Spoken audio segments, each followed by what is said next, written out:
சாலமோனின் ஞானம் அதிகாரம் 1. மண்ணுலகை ஆள்பவர்களே, நீதியின் மேல் அன்பு செலுத்துங்கள். நன்மனதுடன் ஆண்டவரை பற்றி நினைத்திடுங்கள்.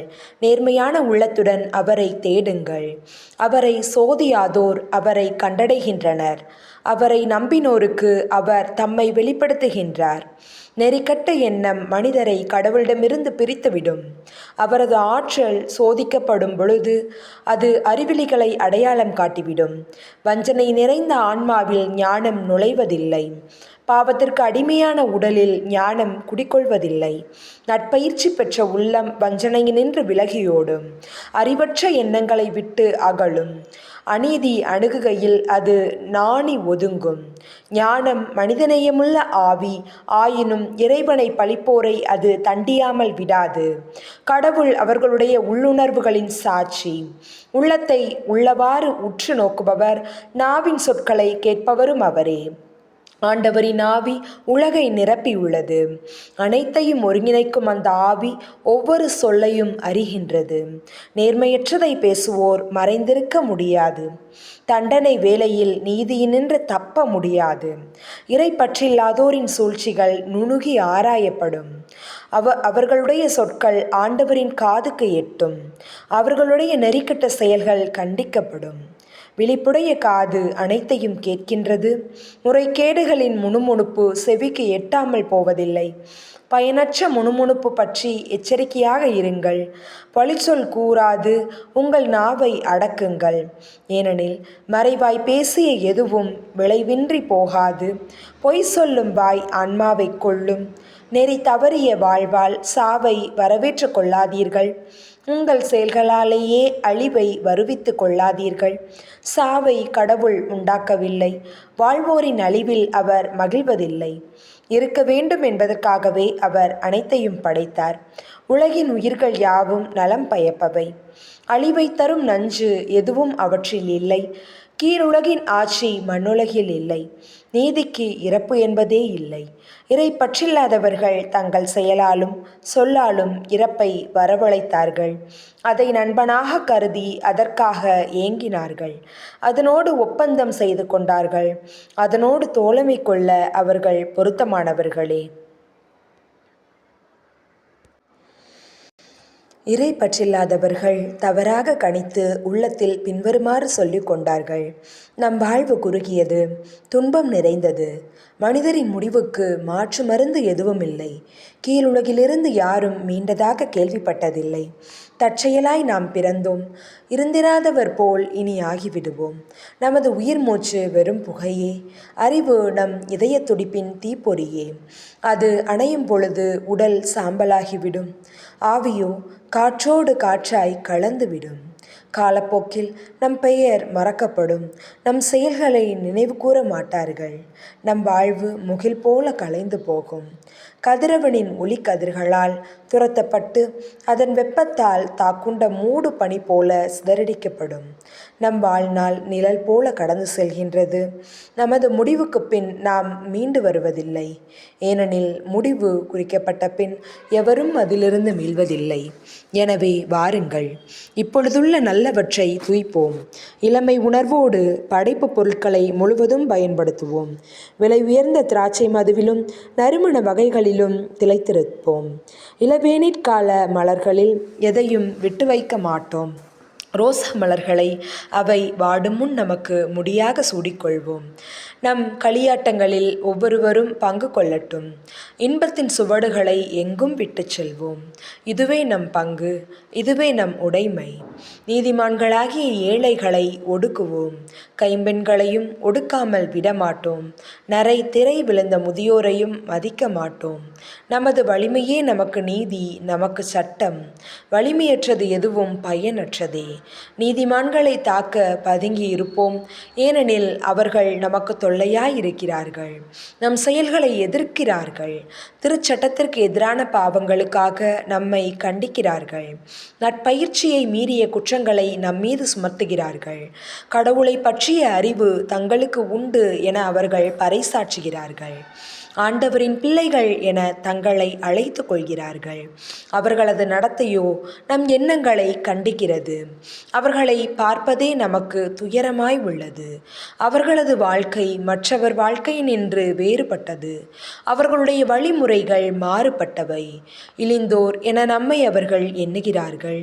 தூய்மையற்ற பொருளினின்று ஒதுங்கி செல்வது போல நம்முடைய வழிகளினின்று விலகி செல்கிறார்கள். நீதிமான்களின் முடிவு மகிழ்ச்சிக்கு உரியது என கருதுகிறார்கள். கடவுள் தம் தந்தை என பெருமை பாராட்டுகிறார்கள். அவர்களுடைய சொற்கள் உண்மையா என கண்டறிவோம்.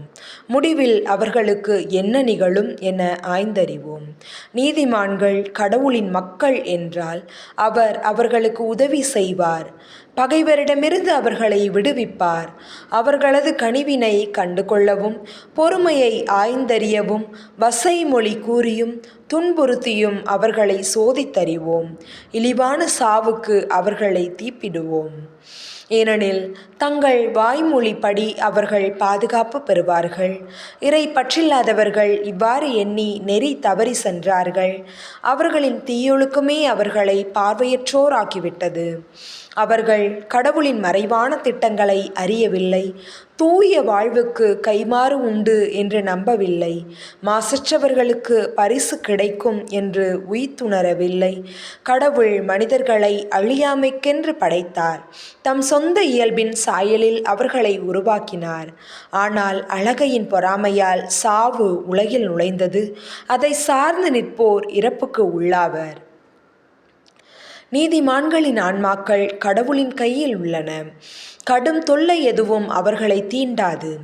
அறிவிலிகள் கண்களில் இறந்தவர்களைப் போல் அவர்கள் தோன்றினார்கள். நீதிமான்களின் பிரிவு பெரும் துன்பமாக கருதப்பட்டது.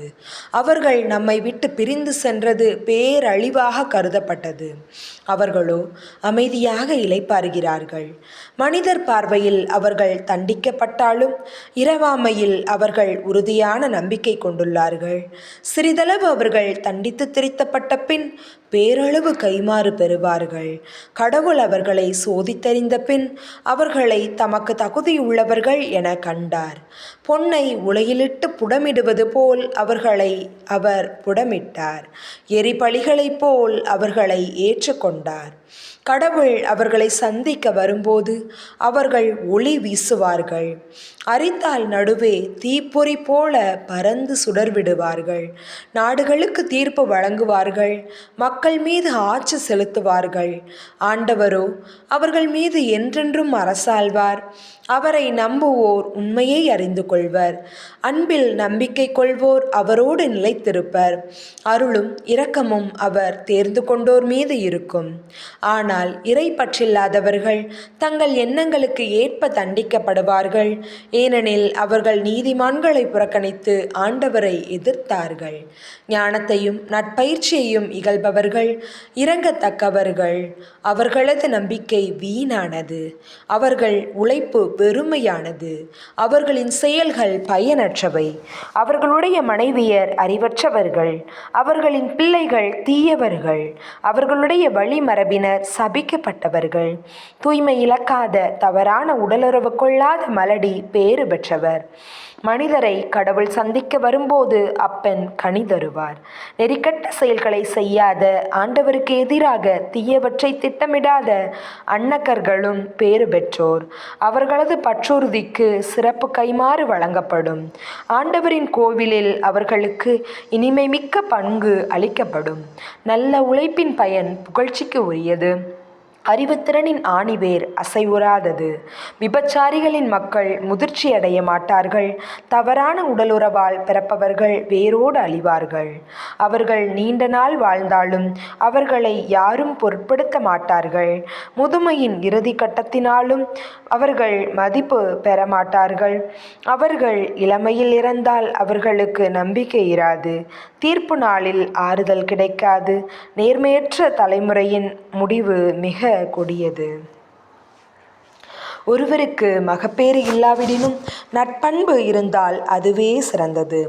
நற்பண்பின் நினைவு என்றென்றும் அழியாதது. அது கடவுளாலும் மனிதராலும் கண்டுணரப்படும். அந்நினைவு பசுமையாய் இருக்கும் பொழுது மாந்தர் அதனை பின்பற்றி நடப்பார். அது நீங்கியதும் அதற்காக ஏங்குவார். மாசற்ற பரிசுகளுக்காக நற்பண்பு போராடி வெற்றி வாகை சூடி காலமெல்லாம் பீடு நடை போருகிறது. இறை பற்றில்லாதவர்கள் எண்ணற்ற பிள்ளைகளை ஈன்ற போதிலும் அவர்கள் தளிர்ப்பதில்லை. மன வாழ்க்கைக்கு புறம்பே பிறந்த வழிமரபு ஆழமாய் வேரூன்றுவதில்லை, உறுதியாய் நிற்பதுமில்லை. சிறிது காலம் அவர்கள் கிளைவிட்டு செழித்தாலும் உறுதியற்றவர்களாய் காற்றினால் அலைக்கழிக்கப்படுவார்கள். காற்றின் சீற்றத்தால் வேரோடு களைந்தெறியப்படுவார்கள். அவர்களுடைய கிளைகள் வளர்ச்சியடையும் முன்பே முறிக்கப்படும். அவர்களுடைய கனிகள் பயனற்றவை.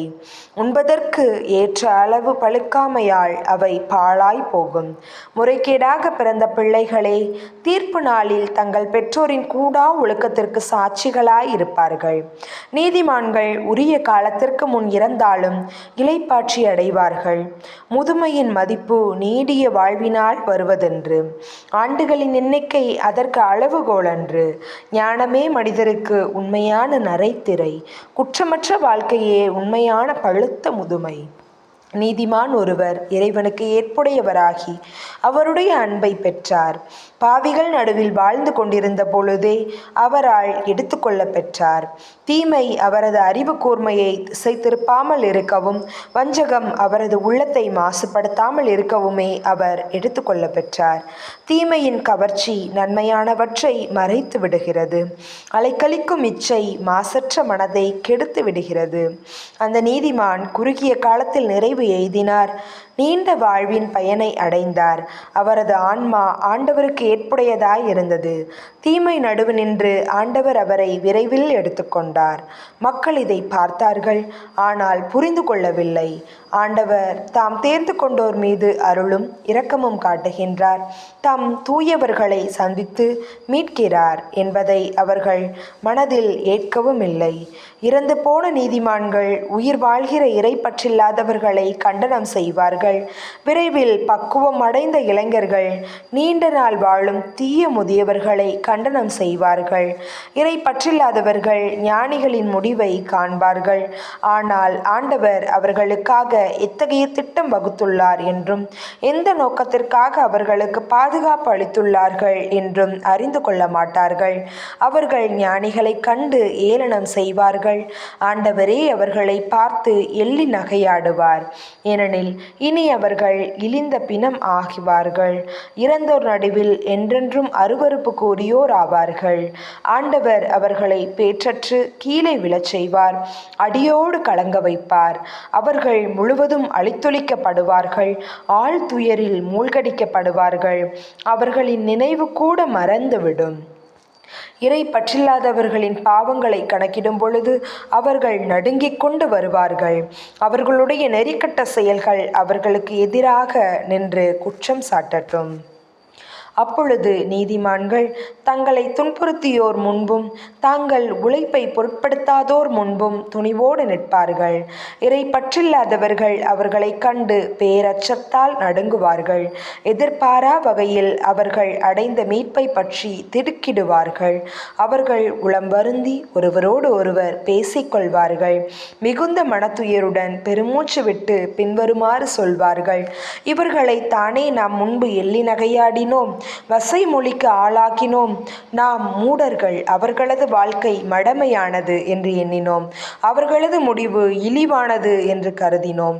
கடவுளின் மக்களாக அவர்கள் எவ்வாறு எண்ணப்பட்டார்கள்? தூயவர்கள் நடுவில் அவர்களுக்கு எவ்வாறு பங்கு கிடைத்தது? எனவே நாமே உண்மையின் வழியிலிருந்து தவறிவிட்டோம். நீதியின் ஒளி நம்மீது படரவில்லை. கதிரவன் நம்மீது எழவில்லை. நெறிக்கேடும் அழிவும் நிறைந்த வழியில் நாம் மனமுவந்து நடந்தோம். பாதையில்லா பாலை நிலங்கள் பயணம் செய்தோம். ஆண்டவரின் வழியோ அறிந்தில்லோம். இருமாப்பால் நமக்கு கிடைத்த பயன் என்ன? செல்வ செருக்கால் நமக்கு விளைந்த நன்மை என்ன? இவை அனைத்தும் நிழல் போல கடந்து போயின, புரளி போல விரைந்து சென்றன. அலைமோதும் நீர்ப்பரப்பை கிழித்து கொண்டு கப்பல் செல்கிறது. அது சென்ற தடத்தை யாரும் காண முடியாது. அதன் அடித்தட்டின் சுவடுகள் அலைகளில் புலப்படுவதில்லை. பறவை காற்றில் பறந்து செல்கிறது. அது சென்ற வழியின் அடையாளமே தெரிவதில்லை. அது சிறகடித்து செல்லும் பொழுது மென்காற்றின் மீது மோதுகிறது. அது பறந்தோடும் வேகத்தில் காற்றை கிழித்து கொண்டு செல்கிறது. ரெக்கைகளை அசைத்து காற்றை ஊடுருவி செல்கிறது. பின்னர் அதன் போக்கினது சுவடே தென்படுவதில்லை. இலக்கை நோக்கி எய்த அம்பு காற்றை கிழித்து கொண்டு செல்கிறது. பிளவுட்ட காற்று உடனே கூடிவிடுகிறது. ஆனால் அம்பு சென்ற வழியை ஒருவரும் அறிவதில்லை. இவற்றை போன்றதே நம் நிலையும். நாம் பிறந்தோம், உடனே இறந்து பட்டோம். பிறரிடம் காட்டுவதற்கு நம்மிடம் நட்பண்பின் அடையாளம் எதுவும் இல்லை. நம்முடைய தீமையால் நம்மையே அழித்து கொண்டோம். இறை பற்றில்லாதவர்களின் நம்பிக்கை காற்றில் அடித்து செல்லும் பதர் போன்றது.